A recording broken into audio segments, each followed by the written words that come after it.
Olhares brancos brilhantes, perigo nas esquinas. E eu falo em mais de 3 línguas. E a palavra amor, cadê?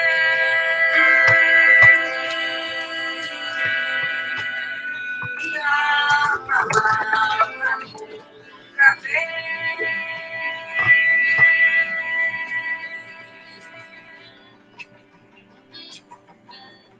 Justiça,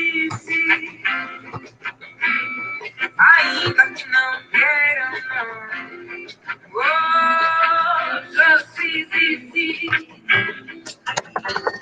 ainda que eu não queira mais existir agora.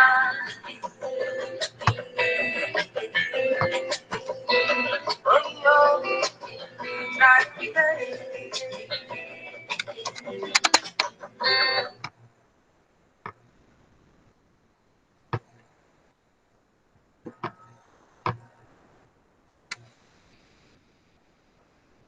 Oi, gente, boa noite.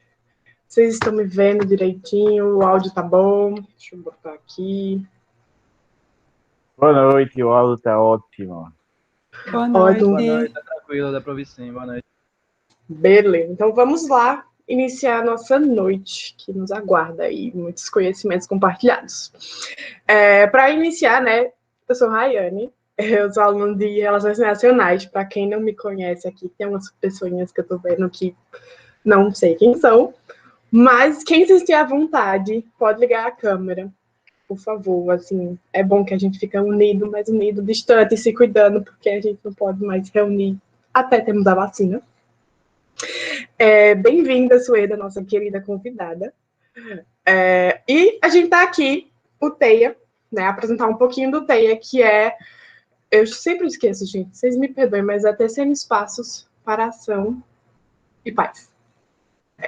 Eu sempre me confundo, é um nome muito lindo e grande, e que eu sou muito feliz de fazer parte desse novo projeto de extensão. Estamos aqui com a nossa equipe. Temos nossos dois coordenadores maravilhosos, que é a professora Catarina e o professor Nivaldo. E a gente teve a ideia, né, de começar trazendo esses momentos de formação. E por que não abrir para o público, não abrir para essa discussão para mais gente, que é a nossa ideia de realmente ter um espaço enorme e foi construindo aquela teia maravilhosa do Homem-Aranha. Então, para iniciar, não vou enrolar muito, eu gosto de falar, mas não vou falar muito. Nós temos Sueda, que vai falar sobre o tema de hoje, que são questões raciais, justiça e paz. E aí ela é mestra em Relações Internacionais pela Federal da Paraíba, não é isso? Não, pela Estadual da Paraíba. Isso. Pela Estadual da Paraíba, perdão, o erro. E aí ela tem muito conhecimento, então eu vou aqui, eu não vou me prolongar mais, porque ela já tem um vasto aí currículo de estudos e pesquisas sobre decolonialidade, sobre todo esse assunto massa que a gente vai debater hoje. Então, é isso. A palavra é sua, Sueda. Então, tome de conta aí dessa sala maravilhosa.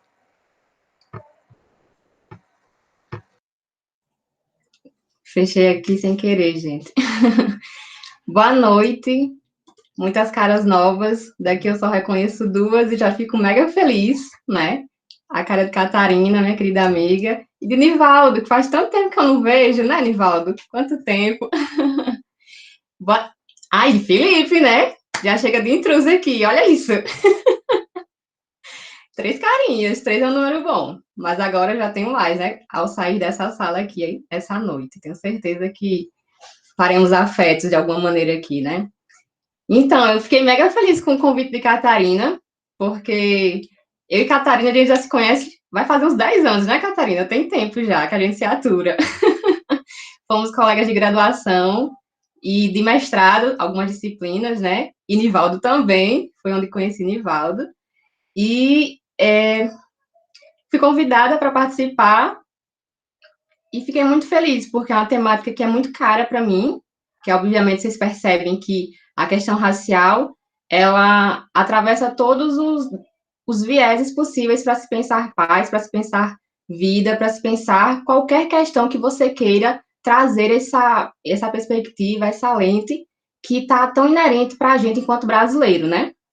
E aí, só nessa fala inicial, não sei se vocês perceberam que eu não me coloquei simplesmente por um atravessamento de raça, né? Da minha raça preta, porque eu sou mulher preta, nordestina. Mas eu trouxe numa lógica mais de nós, porque a questão racial, ela é uma questão que não está ligada simplesmente à mulher preta, ao homem preto, mas a todo mundo que se vê racializado. Então, o primeiro olhar que eu já queria trazer para vocês é esse, de que a questão racial que a gente vai trabalhar aqui não perpassa simplesmente uma ótica do negro, mas também uma ótica do branco, quando se vê implicado nessa lógica. Eu já estou adiantando muita coisa aqui, mas eu vou tentar trazer aqui um slide que eu preparei. Eu terminei quase ainda agora, gente, esse slide. Porque eu tô num nível de agenda tão doido que eu só tenho tempo livre agora à noite. Eu acho que vocês estão na mesma lógica, porque tá todo mundo aqui, né? Então, vocês vão entender.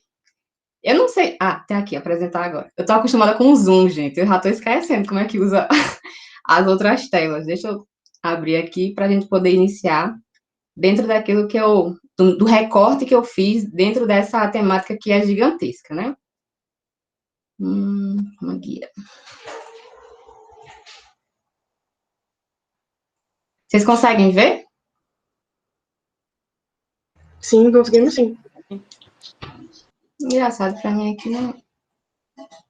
Não, dá pra ver tranquilo, dá pra ver tranquilo. Se eu movimentar aqui as minhas guias, vocês veem eu mexendo ou fica só uma? Só fica uma. Tá só uma, Pronto. só uma. Vou colocar para carregar aqui no computador. Bom, eu não estou vendo vocês mais, mas qualquer coisa, sinalizem que eu tento administrar aqui para que eu possa vê-los. Eu prefiro olhar no olho, mas a gente tá, nem de perto a gente tá, né? Quanto mais olhar no olho nessa distância. Mas vamos tentar. Eu vou separar aqui duas guias para ver se eu consigo me localizar. Pronto. Então, para hoje, a conversa... Bom, é isso que a Catarina falou, viu, gente? É conversa, é um momento. Então, é o meu momento de brilhar, como eu diria se fosse no PUA, né? Mas é um momento de conversa. Eu não vou dar palestra, então vocês podem me interromper se vocês desejarem, eu não sei qual é a lógica que vocês vão usar.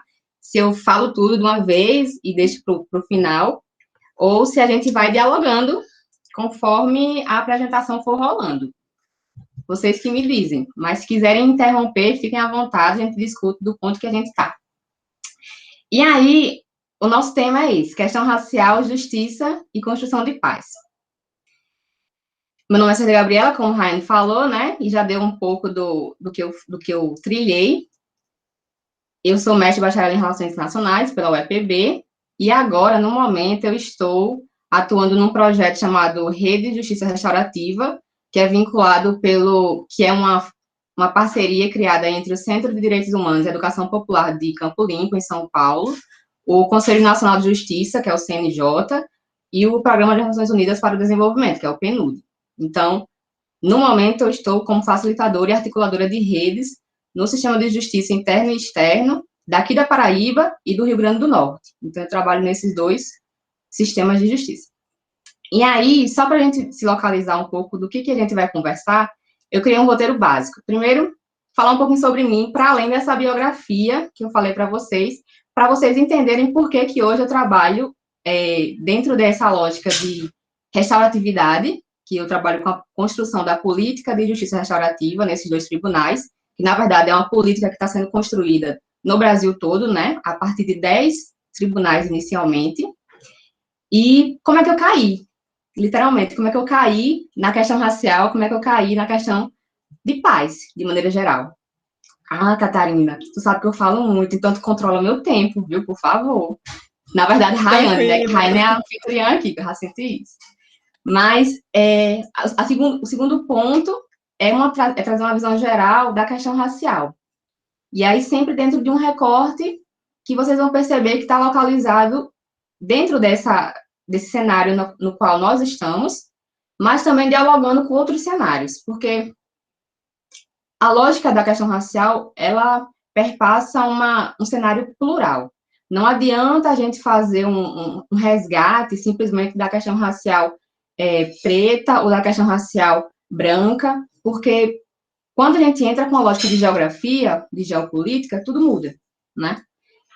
E o terceiro ponto é fazer uma recapitulação de evidências de justiça. O que a gente entende por justiça e como que isso vai encaixar no diálogo de hoje. E o ponto 4 é pensar essa construção da paz, né? Então, esse é o nosso recorte, tentaremos manter nisso. E essa obra aí é da Thalia Barros, que é uma artista da nossa idade, da casa dos 20, e que está lá no Instagram, o Black Queen.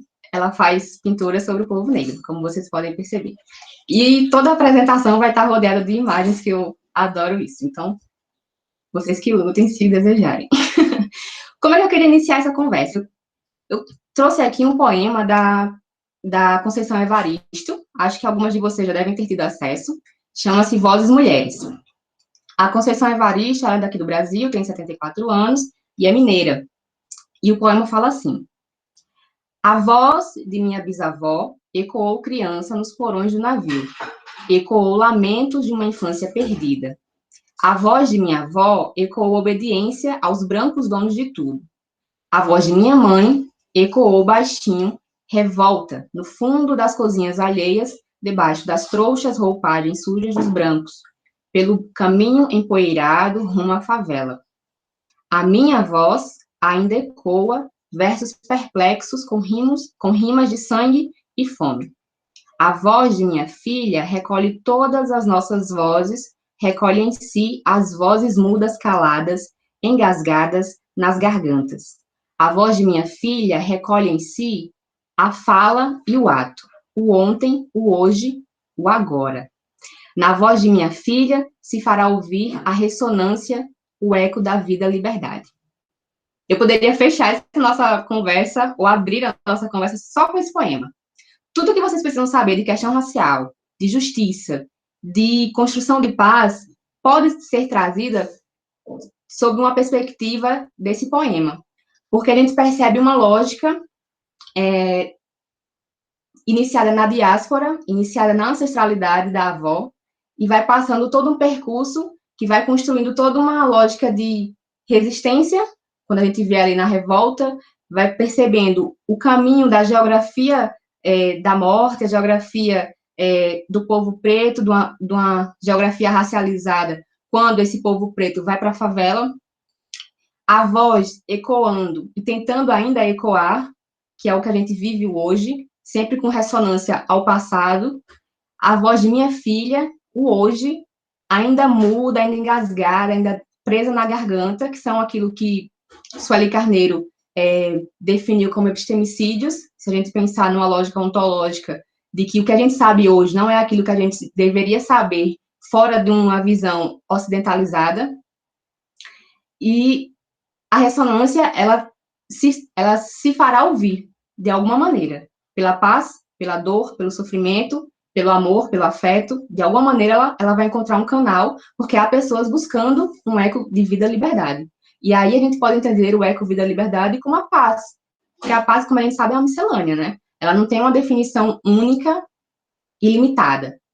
Com certeza, a Catarina e o Nivaldo já passaram para vocês textos e mais textos de Galton, de Paul Lederach, e vamos reconhecer quem é Paul Lederach e quem é Galton. Homens brancos, eurocentrados.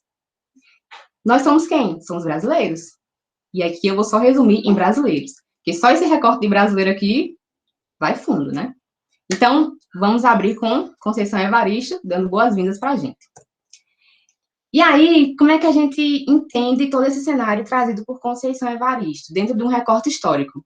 Porque a gente sabe que a gente está num governo em que, muitas vezes, o nosso histórico ele é apagado propositalmente. Eu digo muitas vezes para não ser tão pesada, né? E aqui, o que a gente vê?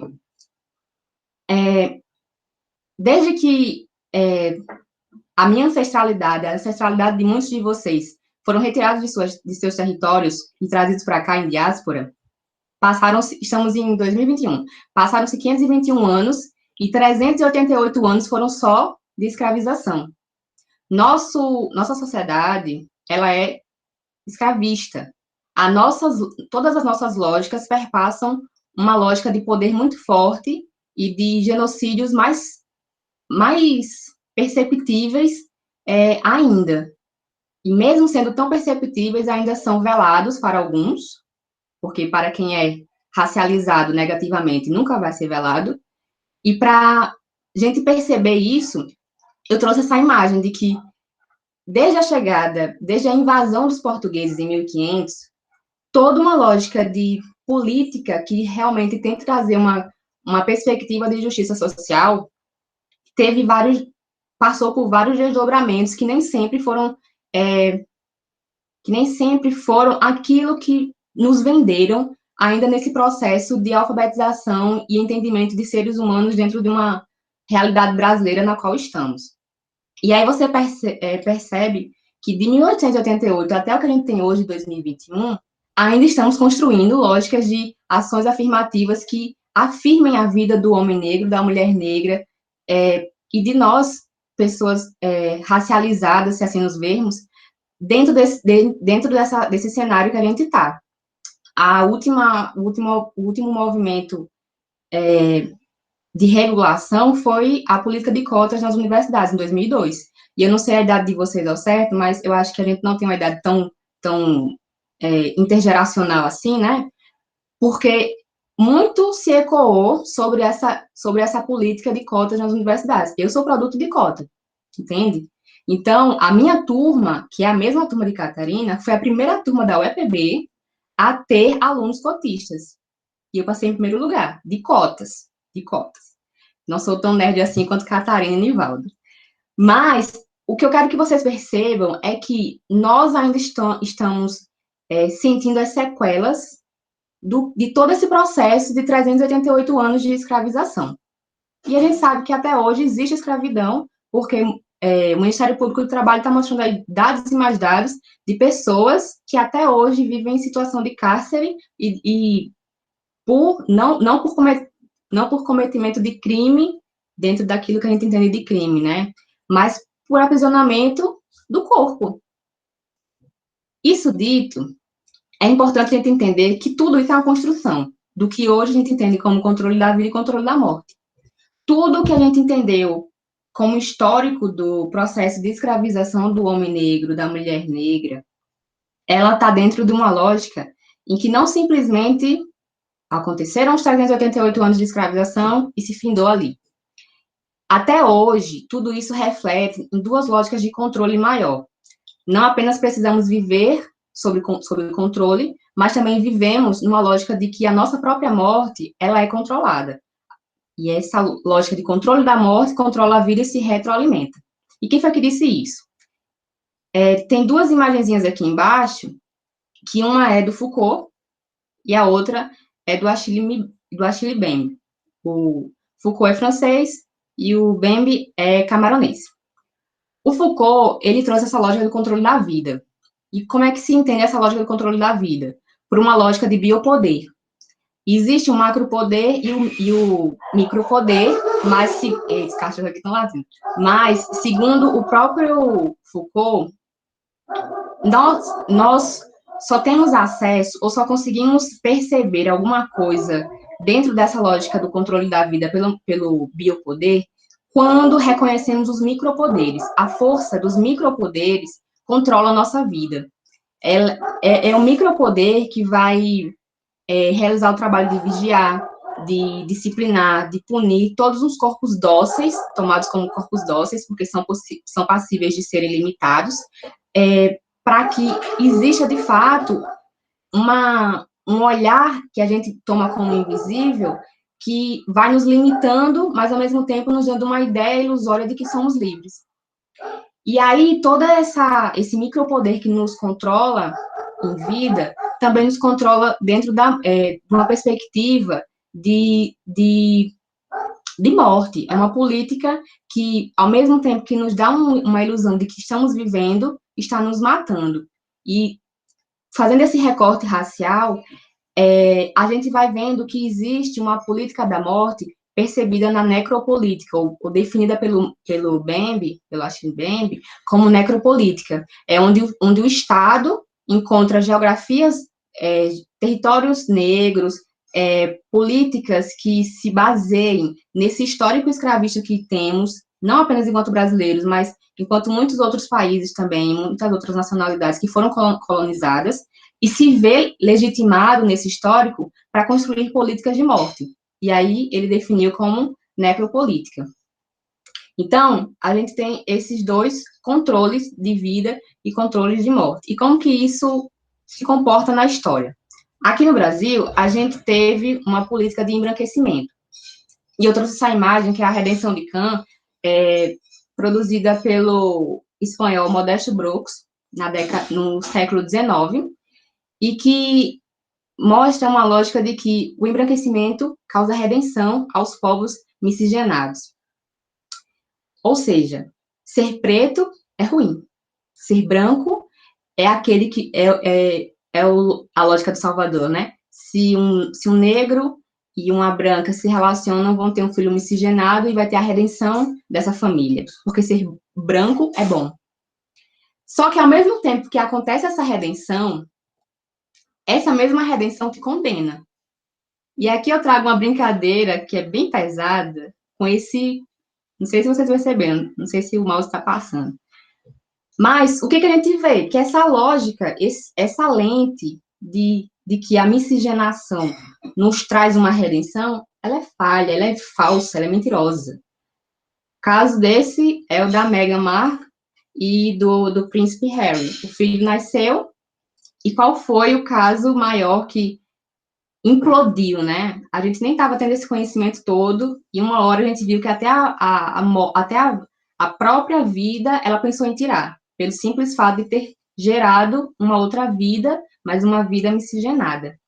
Porque tem sempre essa régua, ao mesmo tempo que a sociedade nos apresenta como um mecanismo de redenção, ela também nos mata, ela nos aprisiona e nos coloca naquele lugar de controle. E aí a gente vê que é o controle da vida e o controle da morte se retroalimentando. E quando a gente fala em questão racial, a gente sempre tem que lembrar que uma lente interseccional também precisa ser lançada. Eu não posso falar de uma questão racial simplesmente pela raça, pura e simples, mas também preciso dialogar com a questão de gênero, e aqui eu me apresentei como mulher negra. Temos que falar também sobre uma lógica do lugar onde estamos, eu me apresentei como nordestina. Temos que falar sobre uma lógica também de classe. E a gente vai ver que a gente não tenta colocar uma sobreposição de pautas, né? Mas circularizar essas pautas todas para ver a implicação que elas causam. Porque, desculpem os exemplos que eu trarei, mas eu gosto muito de atualidades e eu vou trabalhando com atualidades. O que aconteceu recentemente? Já vi aqui que Gabriel assiste Big Brother. Estou vendo ele aqui se manifestar. Gente, eu estou assistindo. Eu vou ser realmente aqui, vou declarar, estou assistindo o BBB porque a minha comunidade fala de BBB. E eu consigo trazer questões de raça, de justiça, de paz, assistindo o que eles assistem. Então, primeiro de tudo vamos descolonizar as formas como teorizamos, né? Acho que trazer BBB é bem nesse sentido, assim, sabe? Tá certo que alguns vão dizer como, ela só quer passar pano pra dizer que assiste Globo. Assiste Globo mesmo. E tô nem aí.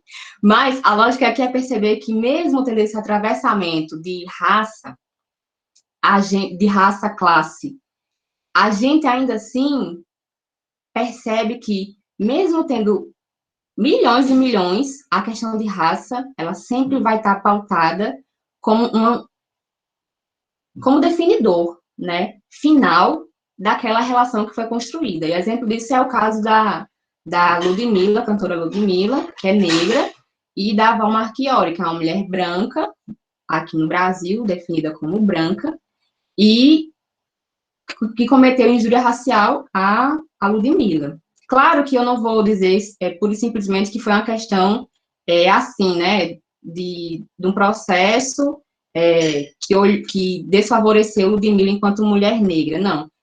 O sistema de justiça, por si só, tem várias outras vertentes que acabam sendo necessárias para se analisar todo e qualquer processo que chegue nesse sistema. O sistema de justiça é falho, ele reproduz o que a gente tem como sociedade, que é uma sociedade baseada na racialidade, né? Mas o que eu quero que vocês percebam aqui é que a questão racial, ela tem um atravessamento muito forte com classe, mas nem sempre esse lugar de ser rico ou ser pobre vai ser o definidor nas relações. E desde a primeira foto do filho do príncipe Harry, vocês devem ter percebido isso. E aí, por que eu trago essa imagem do Gil e da Sarah? Porque eu estava assistindo e a frase que o Gil falou ao atender o Big Fone, que era uma das provas para quem não assiste Big Brother, era tocou o Big Fone, é uma ligação que você atende e não sabe ao certo o que vai acontecer, né? E a tarefa dele, e a tarefa do Gil, que é esse que está aqui, era entregar essa pulseira branca aqui para alguém. E a melhor amiga dele é essa, a Sarah. E é simples, e ele não sabia para que servia, se era para expulsar alguém, se era para levar alguém para fora do programa ou para permanecer, mas ele entendeu que por ser branco era bom, então era uma coisa boa. Eu não sei o que é, mas é branco. O que isso quer dizer? A gente está numa rede global de alcance societal gigantesco e a gente vê a reprodução de uma estrutura racializada. Vejam que até agora eu não coloquei o termo racismo no meio. Eu sempre estou pautando o termo racializado. Porque o problema aqui que eu quero que vocês entendam é que relações, que lógicas estamos construindo e que essa lógica, ela sempre vai estar sendo racializada. Talvez não por uma pessoa que é branca, mas por uma pessoa que é negra. Ela vai logo perceber que está sendo racializada, mas quem é branco ou não negro de maneira geral, está racializando, mas não percebe, entende? Então, numa simples dinâmica aqui, lançou essa frase, a minha irmã já disse, nossa, que pesado, sabe? Então, tá tão no nosso cotidiano que a gente vai naturalizando. E desconstruir isso é muito difícil, é muito difícil. Então, aqui eu não estou querendo colocar culpados, não estou colocando o Gil como culpado, tenho a minha leitura sobre o jogo, mas eu não vou abrir aqui. Mas a lógica é essa, a gente reproduz toda uma estrutura. E isso, como é que essa questão racial chega dentro desse sistema de justiça que eu até já havia falado? Chega com leituras, uma leitura de que a cor da minha pele vai ser o meu definidor para dizer se eu realmente sou bom, se eu realmente sou ruim, se eu realmente estou construindo alguma coisa para o bem, se eu estou construindo alguma coisa para o mal.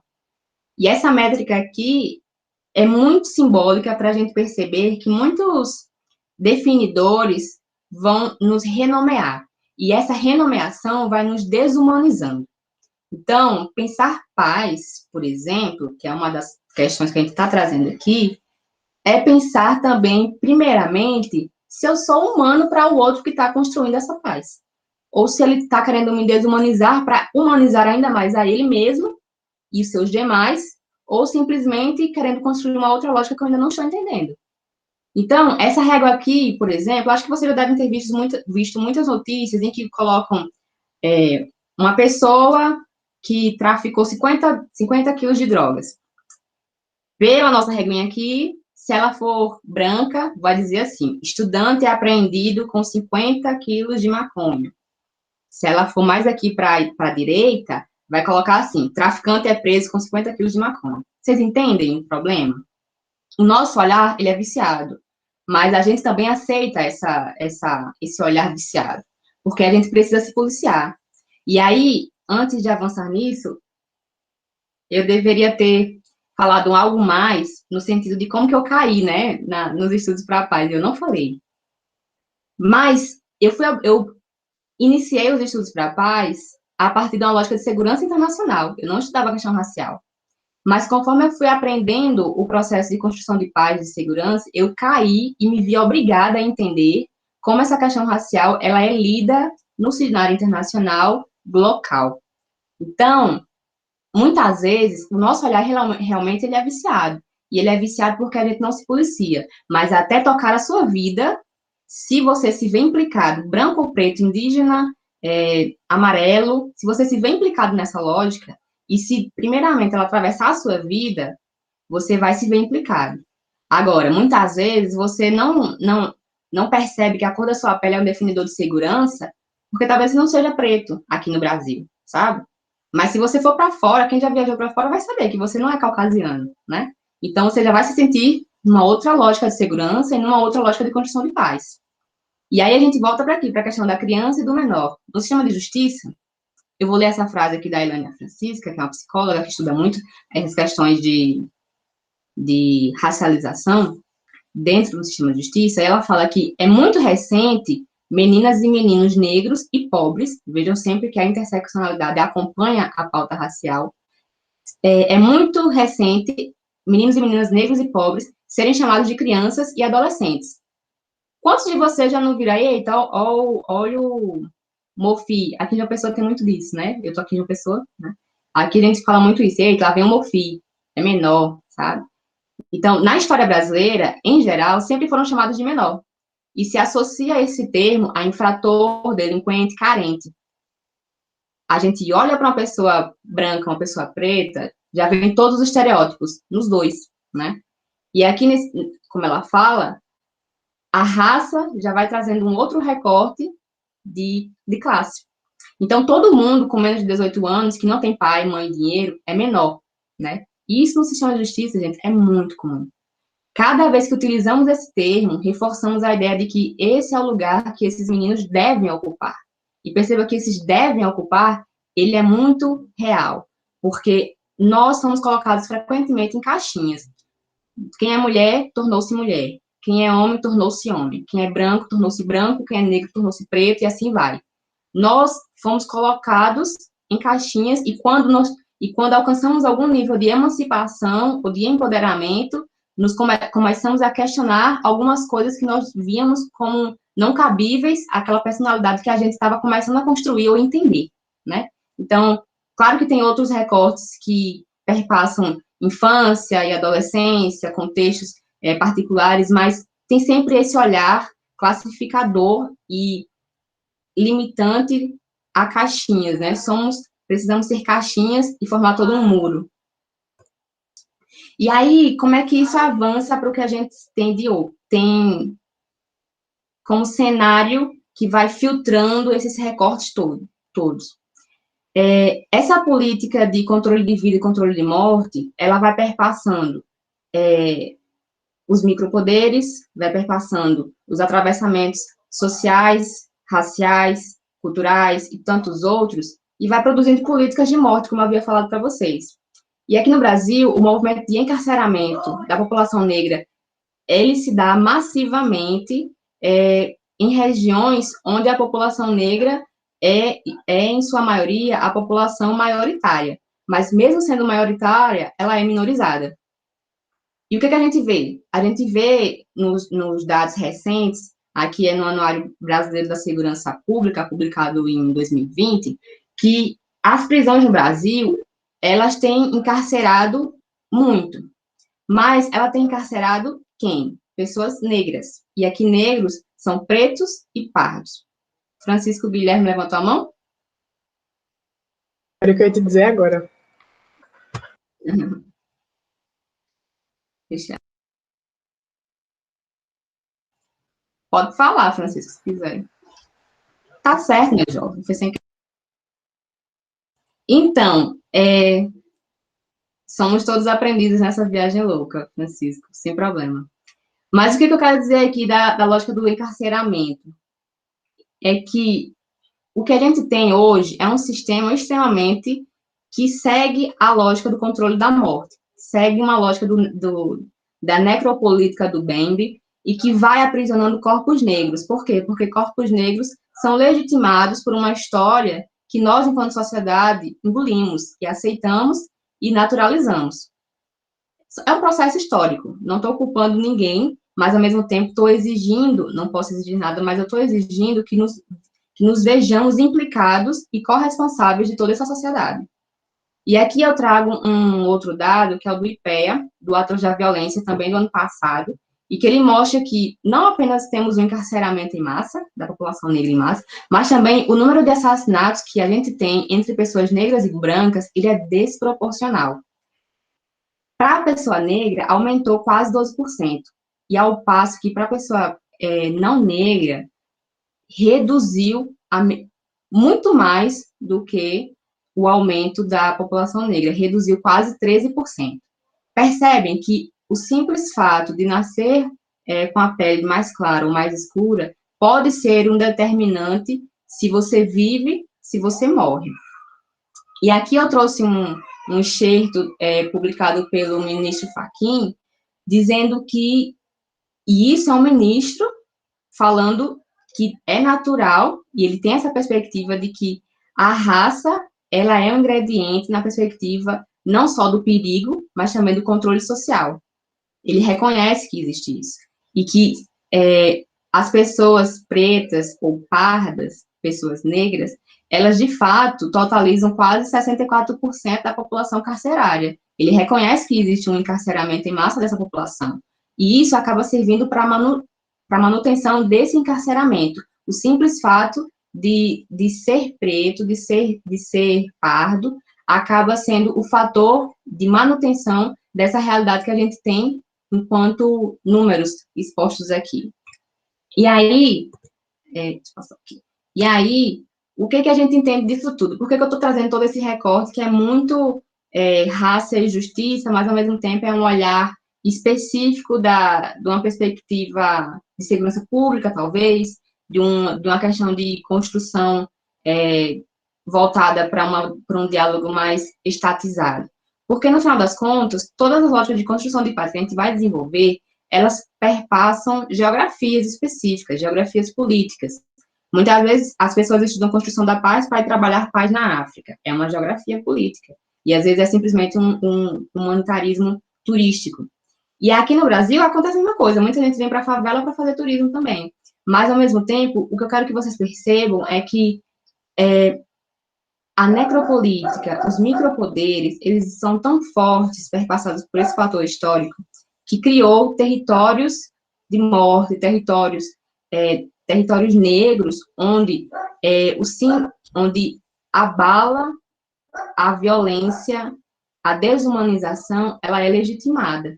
Então, o que acontece tanto com as favelas no Rio de Janeiro e tantos bairros pobres aqui do Brasil? É que a polícia, ela já se tornou parte do cotidiano dessas pessoas.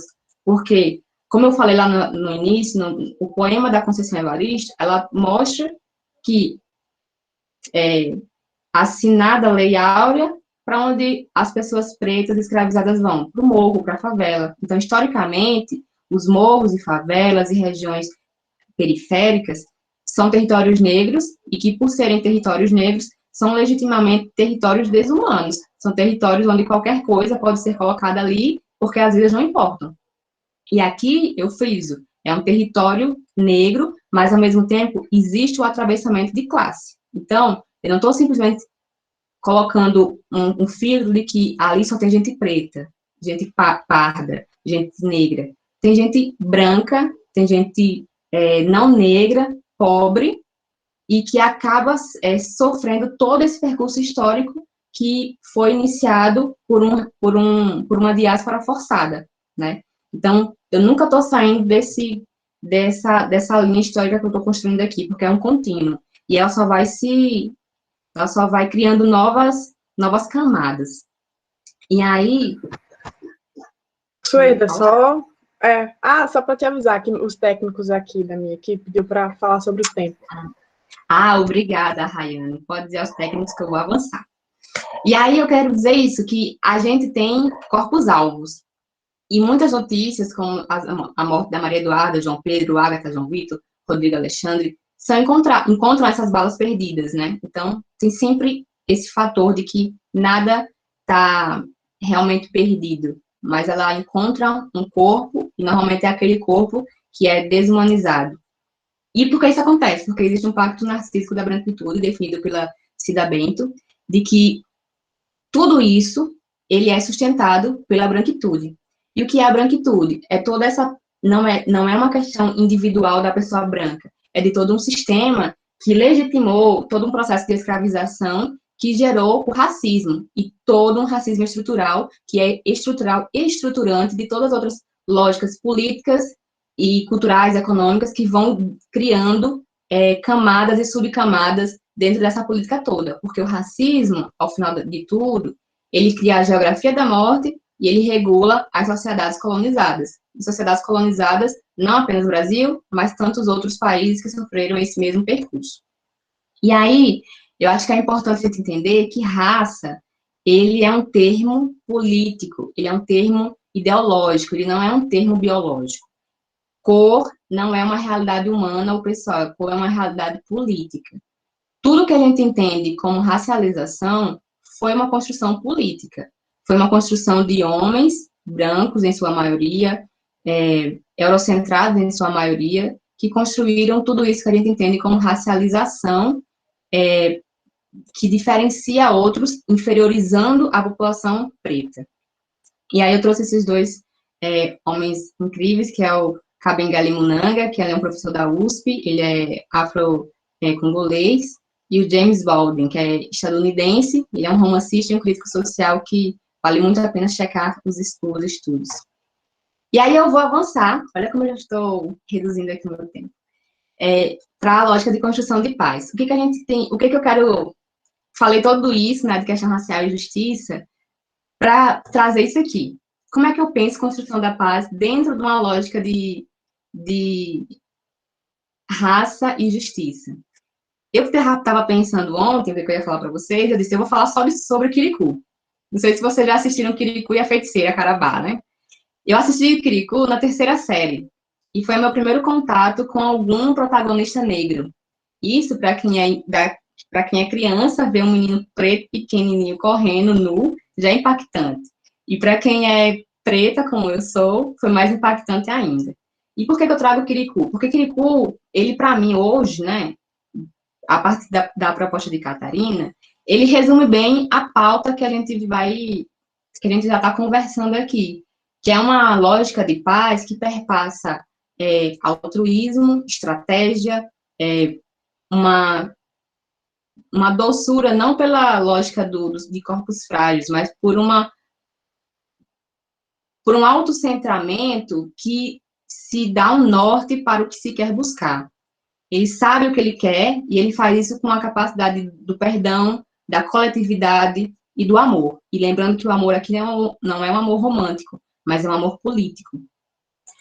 E aí, como é que toda essa construção que o Kirikou vai desenvolvendo, o Kirikou, ele toma inspiração, né, o Mitchell, que é o criador, ele é francês, mas ele foi criado na Guiné, ele vai tomando lógicas e cenários africanos, nigerianos e da Guiné também, para trazer essa lógica de construção de paz coletiva, uma construção de paz que também perpassa uma lógica de resistência, que isso é muito encontrado, por exemplo, na história do povo preto, como o simples fato de construir tranças nos cabelos para se dar uma localização geográfica de para onde rumar para a paz, de para onde encontrar o quilombo, que no quilombo terá um sossego, o eco, vida, liberdade, e a paz que tanto se almeja naquele cenário de desumanização que os povos escravizados foram obrigados a passar.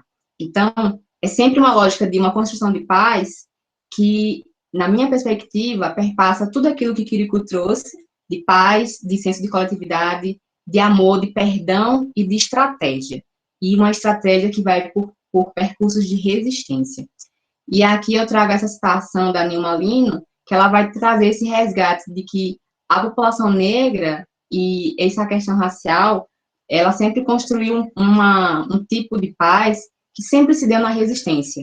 Então, é sempre lançar esse olhar de que tipo de paz os povos querem construir. E será que eles já não estão construindo? Porque muitas vezes a gente vai estudando a construção de paz por um percurso de que eu preciso oferecer algo a alguém, eu preciso ser interventor, e acabo esquecendo que os próprios povos já inventaram alguma coisa perante a situação de desumanização que foram colocados, né? Então, é uma construção de paz por necessidade. Até gostei desse termo. Eles constroem paz por necessidade frente ao contexto que estão imersos. E se não constroem por resistência pacífica, constroem por resistência lida como violenta. E a gente viu o movimento que isso pode gerar, e que foi o movimento do Black Lives Matter a partir da morte do George Floyd. E aí, eu trouxe essas cenas que são muito dicotômicas, mas ao mesmo tempo reforçam, às vezes para o bem, às vezes para um positivismo, para uma positividade, às vezes para uma negatividade, de que a resistência e a paz que se quer construir, ela não está simplesmente naquela lógica de barragem de mísseis. Eu não vou simplesmente construir uma paz quando o conflito foi deflagrado por completo, quando alguém já está tendo sangue saindo pelas suas veias, ou quando um helicóptero está sobrevoando um território. Nós vivemos num país em que ele se dá num conflito constante, e num conflito que não é bélico, mas é um conflito de corpos, que são levados ao chão a cada 23 minutos, se for jovem, e a cada 13 minutos, se for um adulto. Então, a gente precisa redimensionar a lógica de construção de paz que a gente está fazendo, e está construindo, e está pensando. Porque a gente precisa sempre partir de um lugar, né? E o lugar que a gente tem que partir é sempre do nosso, para poder encontrar o do outro e construir alguma coisa. Isso lembra muito o quê? O Ubuntu, né? O Ubuntu africano, que é um termo que fala que eu só sou porque nós somos. Mas nós só podemos ser alguma coisa se eu entender quem eu sou e se eu tentar entender o outro a partir de quem eu sou também. Não é um autocentramento, não é um etnocentrismo. É uma lógica de não esvaziamento do meu corpo e do corpo do outro. E aí eu trago essas duas imagens para mostrar que, às vezes, as resistências e a paz que se busca tanto acaba sendo por uma explosão mesmo, porque, às vezes, os caminhos que acabam, que a gente tanto procura, são caminhos que não conversam com com os vários cenários ou com as várias possibilidades que uma comunidade ou outra, que está precisando de uma construção de paz estratégica, construiu, né? Então, o Blackout Tuesday, ele foi também uma iniciativa em apoio ao Black Lives Matter, mas foi uma iniciativa que não dialogou com aquilo que estava nas ruas. Então, a gente vê que existem processos de construção de paz contemporâneos que precisam ser observados, porque existe uma lógica de poder por trás de toda iniciativa. E aí a gente vem com o polo liderário que eu critiquei no início, né, lembrando o lugar que ele ocupa, mas lembrando que criticar não é desvalorizar, é simplesmente reconhecer de onde se fala, e é reconhecer com quem se fala. Porque muitas vezes, nós, enquanto brasileiros, nos esquecemos de que somos nordestinos, que somos paraibanos, caruaruenses, e muitas vezes entramos na lógica do outro, pura e simplesmente, nos esvaziamos. Não devemos fazer isso. E aqui eu acho que Catarina e Nivaldo também já apresentaram várias vezes para vocês esses caminhos estratégicos de construção de paz. E aqui eu só vou pegar esse fator aqui, ó, justiça restaurativa. Já trabalhamos, eu e Catarina já trabalhamos muito nessa perspectiva aqui, só que na área da escola. E hoje eu trabalho na lógica da justiça restaurativa, olhando as raízes, olhando as inequidades, as injustiças sociais, para ver se a gente constrói alguma coisa de paz que realmente dialogue com esse tronco aqui. Porque muitas vezes, e o que eu muito vi na graduação, foi uma paz em que a gente só tenta partir do tronco para cima, e acaba desprivilegiando algumas pessoas que eu não olhei, porque o meu olhar viciado de uma sociedade que encaixota, acaba sendo benéfico só para um, e acaba favorecendo muito mais a um e desfavorecendo o outro. Então, eu trabalho agora eu iniciei a justiça restaurativa trabalhando nas escolas, né, a partir do projeto CUA, que é o projeto Universidade em Ação, coordenado pelo professor Paulo Kuhlmann, e que hoje eu estou trabalhando no sistema de justiça. Eu iniciei com práticas restaurativas nas escolas, e hoje eu trabalho com uma lógica de justiça restaurativa, em que o sistema judiciário acolhe uma perspectiva em que as partes em conflito encontrem uma solução para o seu próprio conflito. Então, vocês percebam que a construção da paz, ela não precisa ser uma coisa tão abstrata, mas ela tem que ser uma coisa localizada, ou melhor dizendo, localizada, porque nós, enquanto internacionalistas, temos sempre que dialogar com esses vários multicenários que podem realmente potencializar lógicas de construção de paz e a serem replicadas ou adaptadas ou fontes de localização de por onde se caminhar. A justiça restaurativa e as práticas restaurativas, elas são uma iniciativa dos povos originários, lá da Oceania e do Canadá também, e dos indígenas, se a gente for realmente tentar entender na raiz das origens do processo restaurativo. É uma lógica de empoderar pelo diálogo, é uma lógica de empoderar e construir uma paz em que nós nos vemos implicados e corresponsáveis de todo o processo. E aí eu trago aqui a Fania Davis, não vou ler, porque é muito longo, mas ela é uma das pesquisadoras negras que vem trabalhando muito uma perspectiva de racialização dentro dessa proposta restaurativa para o sistema de justiça. E, no fim, eu só quero dizer isso, que nós precisamos construir narrativas que englobem não uma lógica pura e simples de diversidade e inclusão, mas uma lógica de raça e de justiça social, porque a lógica não é manter um status quo, não é construir uma paz em que eu trabalho somente... Eita, a criança está chorando aqui.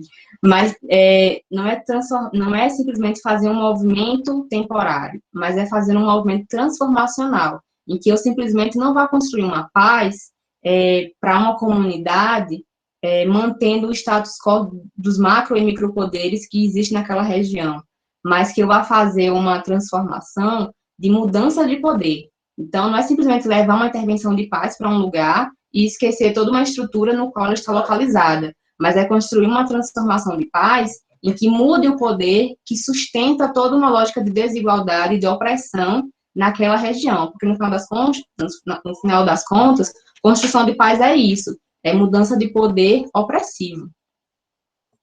E aí, novamente, a roda, e eu só quero finalizar dizendo que dentro dessa roda aqui, a gente vê muito cura, né? Cura. Precisamos fazer um processo de cura, de educação, de desenvolvimento, de justiça, mas que, no final das contas, a cura é isso. É onde não se negocia pertencimento, é onde você cabe por inteiro. Isso é uma frase e uma obra da Thay Cabral, que tem a nossa idade também, ela é lá de São Paulo, está no Instagram também. Estou aqui fazendo propaganda. E aí, gente, nessa imagem, se você viu essa foto e pensou que esse jovem estava preso, é urgente repensar que tipo de construção de paz você está estudando. Porque se você é brasileiro e olhou essa imagem achando que ele estava preso, simplesmente por ser preto e ter esse fundo aqui, a gente está com um olhar muito viciado.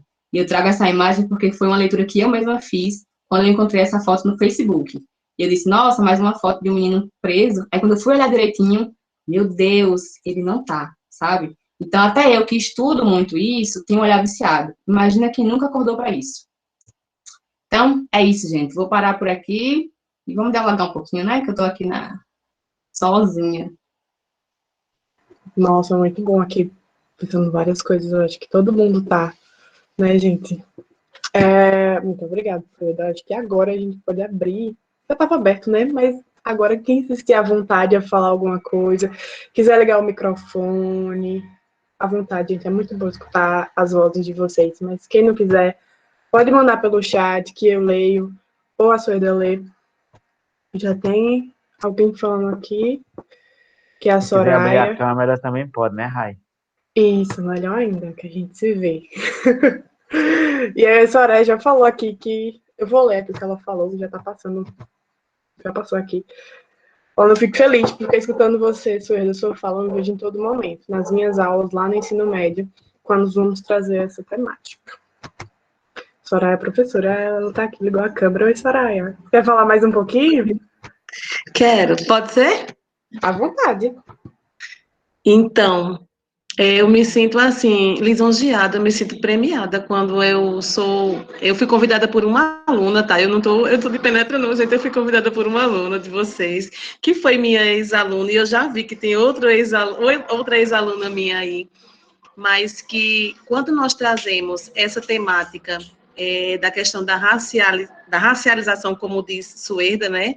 essa questão, e que hoje nós encontramos tantos caminhos novos para tratar do tema, né, quando nós encontramos o Foucault, quando nós encontramos outros temas da atualidade para trazer essa temática para a sala de aula, e quando nós trazemos também essa contemporaneidade dos conflitos para o nosso aluno, e ele começa a perceber que, de fato, existe essa política, né, essa biopolítica dentro da questão também da necropolítica, e que isso é tão gritante, e que isso é tão enfatizado dentro do processo da nossa sociedade.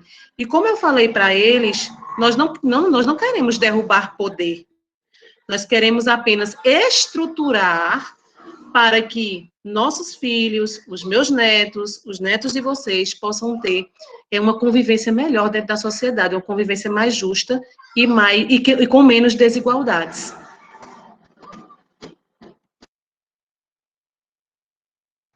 Muito bom, obrigada, Soraya, pela sua participação. Gente, alguém tem algum questionamento? Mais? Uma pergunta, Soraya é professora de quê? Eu sou professora de Sociologia e de História. Ah, muito bom. Massa, imaginei isso. Já está cansada, né, Soraya, de ouvir isso, de pensar sobre isso. Nossa, não me canso nunca. Sabe por quê, Sueli? Porque sempre vem uma contribuição nova dentro das nossas leituras, da nossa literatura, né? E agora, principalmente quando você cita o Membe e o Foucault, né? O Foucault só era visto no tema das prisões e sexualidade, mas agora ele vem com essa forte temática na questão do racismo, e o Membe, né? O Franz também vem com a questão muito forte na questão das teorias subalternas, né? Que estão sendo trabalhadas agora, principalmente no ensino médio. E que antes nós só trabalhávamos o clássico, o cru, e que hoje nós vivemos, de fato, uma realidade. E até essa lógica do clássico, a gente tem que problematizar, né? É clássico por quê? É clássico para quem? Os demais não são clássicos por quê? Será que é porque nunca foram ouvidos, nunca foram considerados como literatura? Será que vocês perceberam que eu trouxe não apenas os teóricos negros, mas eu fiz questão também de colocar a cara deles? Porque muitas vezes a literatura agora, né, recentemente, está aceitando ou sendo obrigada a aceitar muitos teóricos pretos, muitas teóricas pretas, mas às vezes a gente nem sabe como são os rostos, as faces, e a gente precisa dar nome, mas também dar face, dar rosto, dar visibilidade a essas pessoas que por mais de séculos foram invisibilizadas, subalternizadas e colonizadas, né, no geral. Só para finalizar, tá, Sueda? Porque toda pessoa de humanas fala muito, né, Rislaine? Olha, Rislaine, linda, maravilhosa. Cadê Gabi? Gabizinha. Gente, assim, eu fiquei muito feliz essa semana, porque a escola da minha filha, com 7 anos, é uma escola confessional, mas essa semana eles trabalharam, né, Solano Trindade, que eu achei fantástico, a trabalhar essa questão do Solano Trindade, trazer essa história pernambucana, né, que perpassou, internacionalizou, né, e que as crianças começam a aprender a questão da dignidade, do respeito, né, de viver em sociedade e de ser pessoas negras que vivem com respeito em sociedade através de Solano Trindade.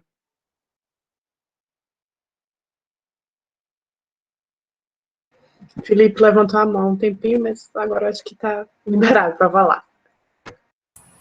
Não, isso aí, eu vi o pessoal falando aí, é muito bom. Eu queria deixar, primeiro, Sueda, meus parabéns, é incrível, como sempre. É muito bacana, essa é uma questão muito presente nas nossas, na atualidade, não na atualidade, desde sempre, né? Mas está em voga agora, e graças a Deus, que bom que está em voga. Ouvindo a Sueda falar, me fez impressão, uma conexão que eu acho muito importante quando se trata de paz, né? E aqui eu vou já deixar a primeira dica, porque eu queria dar 2 dicas, você me fala, mas a primeira dica é de um documentário, uma série documental que está na Netflix, que em português chama Estados Unidos, Luta pela Liberdade, mas trata muito da 14ª emenda dos Estados Unidos. É produzido pelo Will Smith, muito boa. E aí, eu estava assistindo essa série documental, né, e trata muito sobre a questão racial e a luta sobre a igualdade dos direitos civis nos Estados Unidos. E a pessoa com quem eu estava assistindo, e tem cenas muito fortes, assim, né, dos linchamentos que aconteceram na década de 60 e 70 nos Estados Unidos, e a pessoa que estava assistindo comigo falou assim, meu Deus, como o ser humano consegue isso, né? Como o ser humano é capaz de fazer isso? E aí, o ponto é justamente uma coisa que a Sueda falou, que é a desumanização do corpo negro, né? E que essa desumanização passa por tantas outras questões, é do negro, é da mulher, de quem é gay, do latino, de todo aquele que é diferente da normatividade, né? E eu acho que esse é um ponto muito, muito central para a gente entender a conexão entre paz e qualquer outra, né? Porque sempre passa por essa desumanização. E aí a outra dica que eu queria deixar também aí tem várias, né? Mas as lives e os podcasts, as entrevistas que o Silvio de Almeida tem participado, que é um cara que fala sobre o racismo estrutural no Brasil, e ele é sensacional, então. Assim, e parabéns de novo, Sueda e o pessoal do TEI aí que tá arrasando. Parabéns, pessoal do TEIA. E verdade, viu, Felipe? Eu não falei o nome do Silvio, porque quando eu falo racismo e já falo que é estrutural, estruturante, essa fala não é minha, é do Silvio. Mas para mim já é tão normal falar e achar que todos já sabem que eu sigo, sabe? Mas é importante você dizer isso mesmo, que é do Silvio de Almeida, um jurista negro brasileiro e que realmente trouxe essa visão mais entendível das estruturas que nos sustentam. Então, peguei a dica, viu, Felipe? Semana passada eu mandei um vídeo dele, viu, Sueda, para minha turma. 10 minutos, onde ele faz o resumo do livro. Foi mesmo, eu era a turma. Eu era da turma. Alguém tem mais alguma colocação? Algum questionamento, alguma inquietação, alguma coisa que falar? Catarina era tão calada que falar alguma coisa, professora. Eu ia perguntar agora mesmo uma coisa. Primeiro, eu queria agradecer a Suerda por aceitar participar desse momento e por toda... Enfim, foi incrível, assim, eu realmente agradeço muito. Porque ouvir essa temática sendo falada por alguém que está no local também de fala, que está nessa posição, eu acho que é diferente, né? Então, e eu acho que nada mais certo do que isso. Então, e aí eu queria te perguntar, Suerda, porque eu sempre fico numa inquietação, assim, num certo sentido, porque quando a gente fala de todas essas estruturas e todas as dificuldades e todos esses anos de processo, né, de escravidão, mas de uma construção extremamente injusta, desigual, etc. E a gente sabe que paz não é sinônimo de passividade, mas ao mesmo tempo como, na tua visão, assim, qual seria o processo, qual seria o caminho para quebrar esses paradigmas, né? Porque a gente pode usar, por exemplo, táticas de não violência, etc., mas como que exatamente, né? Porque até naquele slide tu colocou quando que a violência é utilizada, né, para quebrar esses padrões, mas como que isso pode acontecer também pelo caminho da paz não violenta, vamos dizer assim? Ou se pode, né?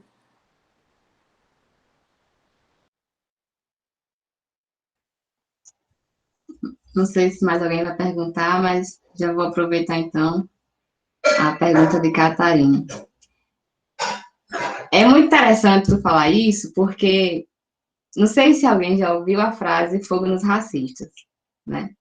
Existe muito isso no Instagram. Quem segue o Marçal, né, que é um humorista negro que trouxe muito forte essa frase junto com o Djonga, vai entender que existe uma violência não violenta nessa frase, né?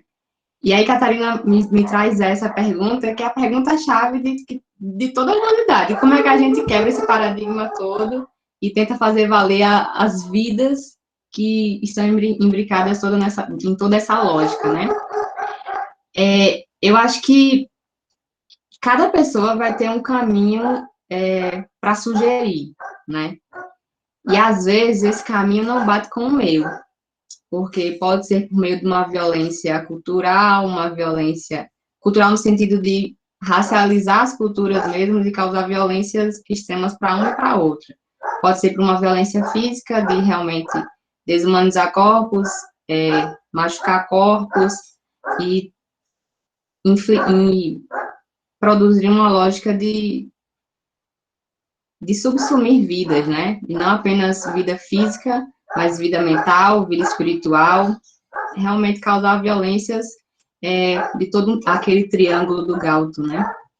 E aí eu acho que quando eu falo fogo nos racistas e tento construir alguma coisa dentro disso, dentro dessas violências todas, e que é muito o que veio em 2019, 2020, né, com o grito da população negra pedindo justiça social, eu acho que a gente tem que entender que é aquilo que a Soraya falou.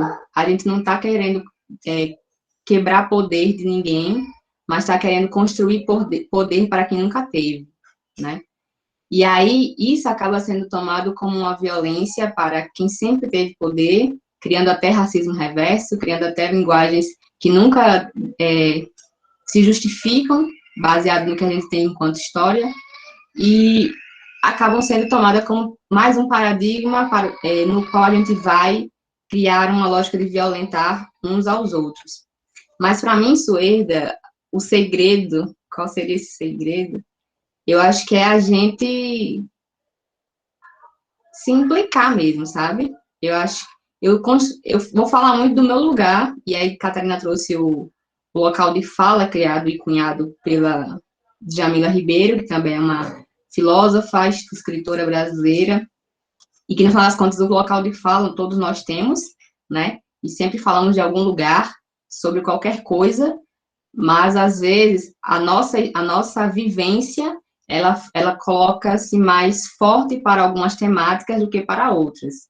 Então, o local de fala todos nós temos, mas a determinar do tema, podemos ter mais vivência do que outras pessoas, e falar de um lugar, realmente, que a outra pessoa talvez não tenha tido a mesma experiência. Então, eu acho que, para mim, Suerda, falando do tipo de paz que eu venho construindo até aqui, é uma paz que realmente ela está situada num tempo, num espaço e numa geografia na qual o meu corpo também está. Porque a minha cabeça pode estar pensando internacional, pode estar pensando em trabalhar a construção de paz na África, na Ásia, na Tailândia, né, Nivaldo? Pode estar em tanto canto, mas o meu corpo, ele está aqui. Então, eu preciso localizar ele, e localizar aos movimentos que estão sendo iniciados aqui, que já foram iniciados e que precisam ser sustentados, e construir uma paz que dialogue com aquilo que eu acho que representa o meu bem viver, que também é um termo que a gente vai entender mais por uma lógica indígena do que por uma lógica pura e simplesmente racializada entre branco e preto, mas que busca isso que é o viver sem medo, né? Que é o viver de maneira em que minhas capacidades mentais sejam colocadas sem precisar de provas ou questionamentos para serem vistas como potencialidades, e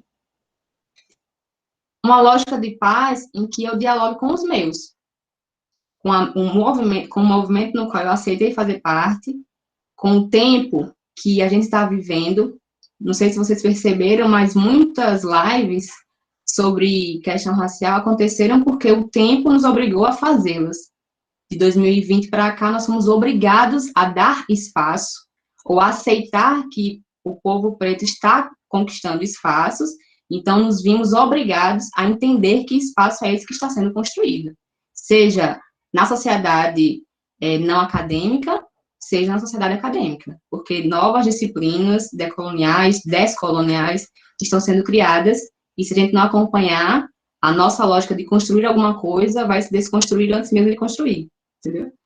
Então, eu acho que é uma construção de paz que, na minha perspectiva, perpassa isso. não querendo limitar, não querendo colocar em caixinhas, mas perpassa tempo, espaço e geografia e o momento que estamos vivendo. É o ontem, o hoje, o agora. Olha como eu estou voltando sempre no poema da Conceição Evaristo. Estou achando isso tão poético. Mas eu acho que é isso, sabe? É construir uma paz em que eu me vejo implicada, mas que eu me veja implicada naquilo que eu, Suerda, sou e naquilo que eu posso ser em coletivo. Ficou tão abstrato, mas é porque é isso. É uma miscelânea de construção. A construção é o que eu estou vendo agora na política pública de justiça restaurativa. Ninguém sabia, até a lei sair, que tipo de restauratividade a gente buscaria. Mas precisamos iniciar alguma coisa. E a gente inicia individual e coletivo se retroalimentando.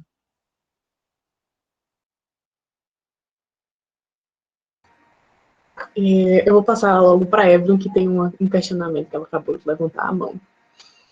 Vai, amiga. Oi, gente, boa noite. Eu queria dizer, eu estava até conversando com a Clara, que é sempre muito, muito bom ouvir mulheres inteligentes. E, nossa, que delícia estar aqui. A professora Soraya também. Ai, nossa, muito, muito bom ouvir vocês. Mas eu tenho uma pergunta.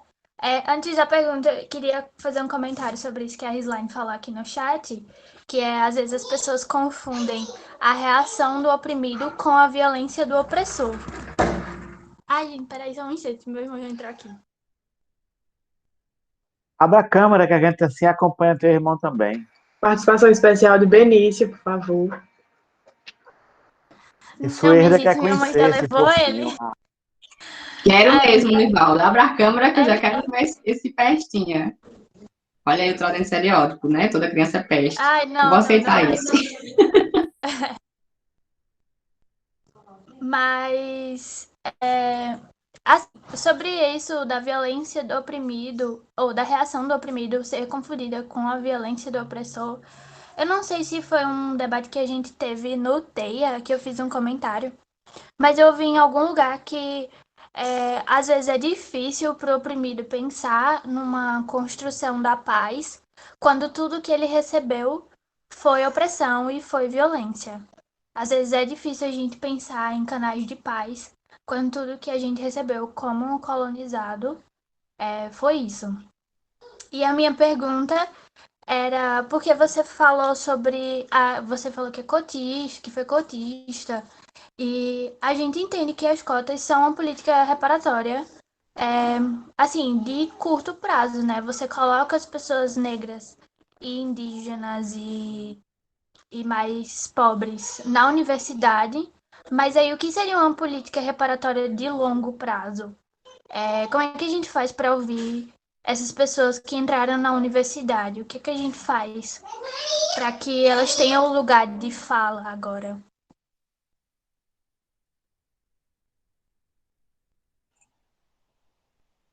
Não sei se mais alguém quer comentar, mas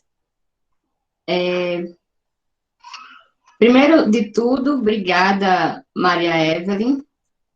E eu acho que eu vou começar a pensar sobre essa tua colocação por esse final, né? O que a gente faz para dar esse lugar de fala, né? Eu acho que a gente não dá nada, né? A gente já pode partir por uma lógica de que a gente não tem o poder para dar alguma coisa a alguém, quando, na verdade, essa pessoa já tem um lugar de fala. O que a gente pode ofertar é o espaço para ela colocar essa fala. Porque se você for observar, todo oprimido, ou lido como oprimido, né, ele tenta externalizar, de alguma maneira, essa opressão que ele sente. Mas, muitas vezes, esse lugar onde ele está, ou ela está, não é percebido num primeiro momento como um lugar que legitima essa dor, essa opressão e esse sofrimento que ele está sentindo. Então, eu iniciaria por esse caminho de que eu não tenho poder para empoderar alguém, mas eu tenho poder para construir junto um processo de emancipação, que eu faço leituras diferentes, né, do que é empoderamento, do que é emancipação. Eu nunca acho que eu tenho o poder suficiente para dar alguma coisa para alguém, mas eu tenho o poder de construir alguma coisa com alguém, e sim, talvez para alguém, mas não sozinho, porque senão as nossas relações nunca se equilibram, elas sempre se manterão assimétricas. Então, dentro desse recorte das políticas reparatórias, eu concordo com você que toda política de ação afirmativa, ela é temporária. Ela não é uma política de assistencialismo, né, como muitas pessoas podem acabar interpretando. Mas vamos tentar colocar na balança quanto tempo nós temos de política de ações afirmativas e quanto tempo nós tivemos de política escravista. A nossa balança não fecha, nossos cálculos não fecham. Então, eu não tenho a capacidade de te dizer quanto tempo uma política deve ser, qual é a temporalidade dessas ações afirmativas hoje. Eu não tenho a condição de te dizer isso. Mas se você quiser realmente uma resposta prática, eu te diria que é o percurso educacional que a gente faz, da infância até o sistema do ensino superior, por exemplo. Se tivermos uma política que nos dê uma condição de afirmar corpos, pensamentos, culturas, entendimentos e conhecimentos não eurocentrizados, desde a infância, acompanhando a vida inteira de uma pessoa, de uma coletividade, até o ensino superior, a gente tem o que aí? Temos quase 30 anos. Então, podemos pensar numa política assistencialista de 30 anos, nós temos várias, mas podemos pensar numa política de ações afirmativas de 30 anos hoje. A gente não vai ter política para isso, porque nós vivemos por políticas de governo. Nós nem vivemos por política de Estado, entende? Então, quando a gente fala de questões de ações afirmativas, a gente tem que entender quem é que tem o poder da caneta, quem é que está no macro poder, como diz Foucault, quem é que está no micro poder que controla tudo isso. Nós somos apenas receptores. Eu só fui receptora. Na idade em que eu estava, eu não tive o poder para construir alguma coisa até eu entender que eu seria produto daquilo. Eu estava entendendo que eu era produto de um sistema que me fez entender que eu era negra, né? Mas que talvez não tenha feito você entender que você não era negra, entende? Que você é uma pessoa não branca. Mas o sistema me obrigou a entender que eu precisaria, uma hora ou outra, me ver implicada naquilo que seria resultado para mim e que foi para você, mas que hoje a gente só entende que é uma política de ação afirmativa porque hoje nós conseguimos racializar essa política que a gente é atingido. Então, Maria Evelyn, eu acho que, sim, as ações afirmativas devem e precisam ser temporárias, mas isso a gente não consegue para agora. Tem 10 anos que eu comecei a graduação, foi em 2012, não foi, Catarina? 2011, por aí. Enfim, tem nem 10 anos que... 2011. Vai fazer 10 anos agora que as políticas vão caminhar para fechar um período, né? Imagina, então, a gente ainda vai saber os resultados disso. A gente está vendo algumas fases resultantes desse processo que é temporário, que deve ser temporário. Mas a lógica aqui é perceber que esse tempo, ele tem que fechar com o tempo causador da necessidade dessa política, entende? Não estou dizendo que tem que ser 400 anos de política afirmativa, mas tem que ser geracional. A minha geração teve acesso a essa política. A geração da minha mãe, a geração da minha avó não teve, entende? Então, eu vivo um tempo hoje, mas que ele é influenciado por um tempo que ainda não se findou para 2 gerações minhas, entende? E aí, como é que eu vou falar que eu posso dar poder de fala para alguém que nem teve acesso a essa política que hoje me tornou quem eu sou em alguma medida, sabe? São questões que eu entendo tudo que você colocou, mas que o tempo não me deixa entender ao ponto de fechar os resultados que você está me pedindo.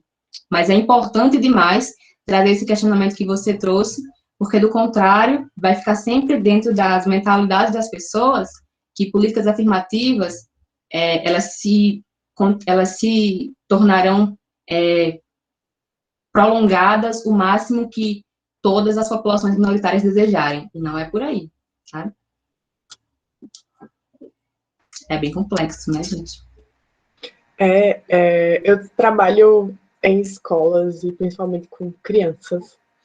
E eu posso dizer que vai demorar ainda o processo educacional, assim, de ter conhecimento, de ver o material que é trabalhado e conhecer.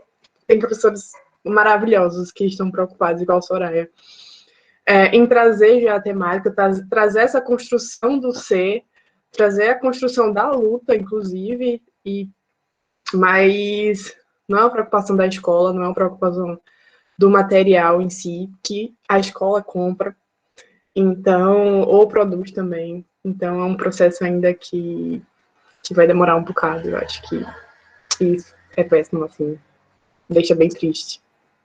Mas a gente não pode desanimar, e a gente não pode aceitar isso como tristeza, porque o caminho que nós trilhamos até aqui, eu posso não ter sido corresponsável na produção dessa política que eu fiz uso, mas a partir dela eu me vi corresponsável e criei ânimo, e aí ânimo é alma, ânimo é força política, para realmente dar continuidade a isso que foi iniciado. Porque esse momento aqui, por exemplo, é um exemplo óbvio da força que esse caminhar vem trazendo para a geração minha, de Catarina, de Nivaldo, de Soraya, de Felipe, da Maria Evelyn, da Vitória, de todo mundo. Então, a gente tem que reconhecer que é um caminho árduo, óbvio, porque a gente não pode ser ingênuo nunca. Mas a gente tem que reconhecer que existe um caminho foi aberto. E aí eu preciso, eu estou falando muito essa palavra, né, me ver implicado, implicar. É porque eu implico demais mesmo, com todo mundo. Mas é nos vermos corresponsáveis desse caminhar, sabe? Então, nada de desistir, mas de reconhecer as dificuldades, mas buscar caminhos, né? Buscar estratégias, buscar como nos suportarmos, nos apoiarmos para sermos resistência, porque o governo que a gente vive hoje, por exemplo, nos mostrou que o caminhar, mesmo delimitado, já aberto, ele pode ser fechado com muita facilidade, se a gente não estiver atento e vigilante. Exatamente isso. Não desistiremos nunca. Eu vou naquela música, é preciso estar atento e forte, né? É preciso sempre estar ligadinho, certo? Só para ver, Sueda, é interessante que eu sou professora de História dentro do ensino fundamental de base, né? Até eu sou em Sociologia no ensino médio, mas eu comecei a ver com os meus alunos a história do povo africano, não tem 8 anos, não, que os livros abordaram, que os livros trouxeram a temática, e quando a gente começa a contar o que eram os impérios, o que eram as riquezas, né, e os meninos ficam assim, professora, tudo isso é verdade, tudo isso eu posso provar, viu? Certo? Então, é muito assim, dá arrepio, sabe? Dá arrepio de você pensar que a nossa história, ela foi negada, ela foi omitida, ela foi escondida por trás de pau, pano e muito sangue. Né? Porque os livros de história, eu lembro que as primeiras aulas de história, a única referência que eu tinha do negro era aquela cena dos negros empurrando o moinho, né? Só era aquela única cena, e colocava ali como um sujeito submisso, omisso, ali que estava naquela lida, né? E hoje nós trazemos essa questão do império, depois a construção, depois a desconstrução e a reconstrução agora no ensino médio com essas novas temáticas, como eu te falei. Mas não se preocupa não, viu? Enquanto eu estiver em sala de aula, eu estou mandando gente boa para você.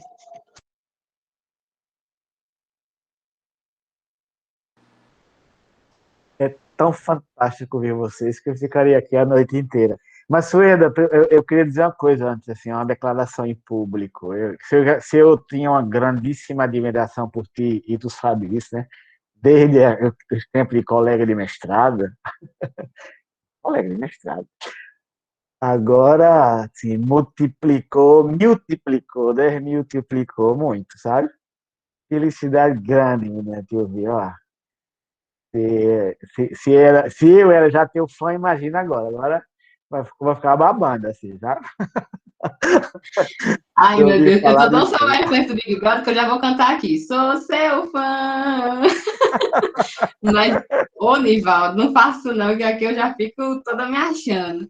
Mas é recíproco, viu? É recíproco demais, porque você trouxe muitas perspectivas de Ásia que eu ainda nunca tinha percebido, sabe? E eu acho que nenhum contato é em vão, nenhum contato é à toa. E esse afeto eu dou num caminho duplo aqui, viu? O afeto que vem é o mesmo que vai para você também. Muito obrigada. E que bom que está gravado. Está gravado. Aí eu queria fazer propaganda de duas coisas. Catarina, tu me permite? Porque a gente pode, uma coisa concreta que a gente pode fazer, não sei se vocês conhecem, já viram esse livro? Um poeta morre, mas a poesia vive. Lucas Menografia. Esse livro aqui é publicado pela Telecazu Edições. Eu posso colocar em algum lugar aí. Você comprando esse livro, você ajuda a mãe desse poeta, que esse menino, né, já não está mais conosco, porque foi tirado do nosso meio, né? Eu achei interessante trazer isso aqui, Soeda, porque está bem dentro da nossa temática, sabe? De hoje. Lucas Alberto Fernandes, artista de rua, ativista, militante, com atuação nas áreas musical e literária. É um livro de poesia, as poesias dele são fantásticas. Eu comprei para ajudar a mãe dele, tá? Porque a editora está passando todo né, para a mãe dele, que ele sustentava a mãe, tá?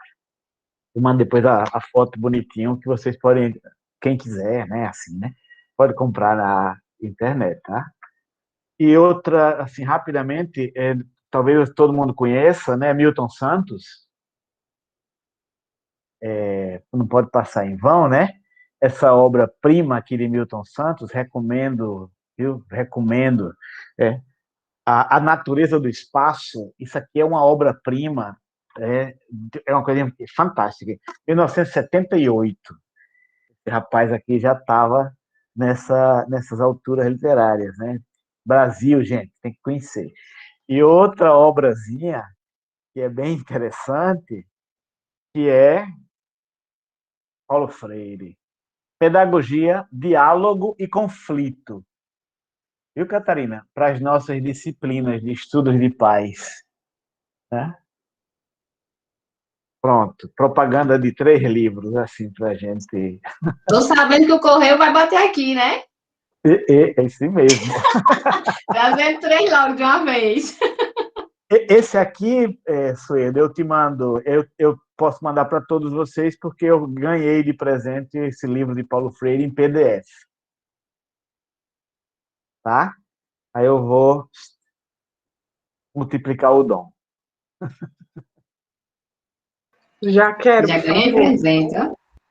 Tá vendo que coisa boa? Ai, estou feliz. Eu tinha outra recomendação, porque o meu computador se ligou, meio que perdi o raciocínio, mas voltando aqui, eu tinha outra recomendação também, que é o site Negre. Não sei se vocês já conhecem. Você já conhece esse site. Eu botei o link aí para vocês. Que eu acho muito massa, é uma galera da nossa idade, como o Sorrida estava falando, que produz um conteúdo muito interessante sobre mídia negra nordestina. E aí é historiador, médica, psicólogo, cientista social, sociólogo, que produzem esse conteúdo e falam de tudo.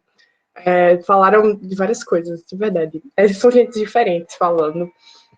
E é muito interessante, gente. As colunas que eles produzem são muito massa.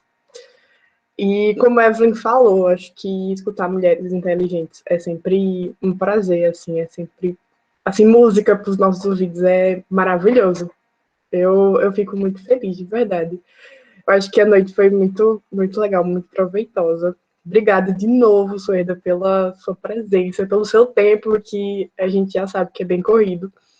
Obrigada a todo mundo que ainda está aqui, né? Que ainda está aqui junto, assim, eu sei que vai passando um tempinho, já começa a cansar por causa do computador. E alguém tem mais alguma inquietação, alguma coisa para falar? Não, a gente pode ir encerrando, né? Tudo que é bom dura pouco, às vezes. Mas eu sei que Sorda precisa descansar. Não, todo mundo? Eu acho que eu só quero agradecer, então, ao final aqui, viu? Porque, realmente, 9 e 5 aqui, vocês ainda estão aqui. Eu lembro que na graduação, A gente não suportava muito palestra longa, né, Catarina? Mas a gente honrava, né, a disposição de qualquer pessoa que se colocasse a falar com gerúndios, né? Que todo graduando é gerúndio. Mas eu estou muito feliz pelo convite. Sigam aí à disposição para quem quiser continuar as trocas, que toda troca ela é benéfica se a gente quiser. E que todos fiquem bem, né, nesse contexto doido que estamos vivendo e tentando pelo menos cuidar de si mesmo, né? Porque se cuidando, já cuida dos demais. Su, obrigada. Obrigada de novo. Foi excelente, assim, de verdade. Muito obrigada pelo dom. Tchau, gente. Tchau, gente. Boa noite aí, que faz tipo bebê Boa pro BBB. noite. Hoje Tchau, deve tchau. estar emocionante. Descanso. Tchau, tchau. Tchauzinho. Rayane, você é fantástica, viu, Rayane? Você é